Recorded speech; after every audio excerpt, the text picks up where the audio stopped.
প্রিয় ভিউয়ার্স, আসসালামু আলাইকুম। আজকে আপনাদের জন্য একটি সহজ পদ্ধতিতে কিভাবে পাইপিং কাটিং করবেন টিপস অ্যান্ড ট্রিক্স নিয়ে এসেছি।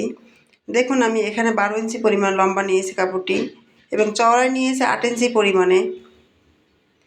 স্কেল নিয়ে এলাম স্কেলের মাপে আমি এখানে 1 ইঞ্চি পরিমাণ নিলাম।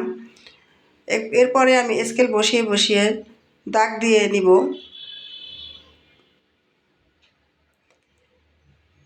অল্প কাপড় দিয়ে কিভাবে লম্বা পাইপিনের দড়ি কাপড় কাটতে পারবেন সেটাই একে দেখাবো।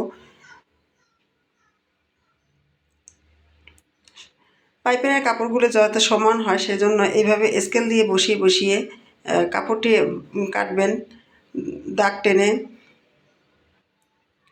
আমার দাগ টানা হয়ে গেছে, এখন আমি কাপড়টি কেটে নিব।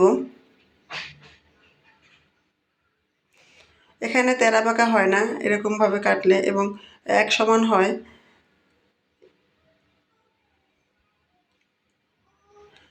এটা দিয়ে অনেক লম্বা একটা পাইপিনের দড়ি হবে। এখন জয়েন করে দেখাবো।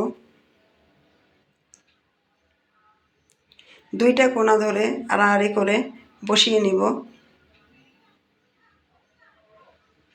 পাইপিনের কাপড় অনেকেই তৈরি করতে ঝামেলা মনে করেন, তারা এইভাবে তৈরি করবেন, সহজেই শিখতে পারবেন। ভিডিওটি যদি ভালো লাগে লাইক কমেন্ট শেয়ার দিতে ভুলবেন না। অবশ্যই কমেন্ট করে জানাতে পারেন কোন ধরনের ভিডিও আপনাদের চাই।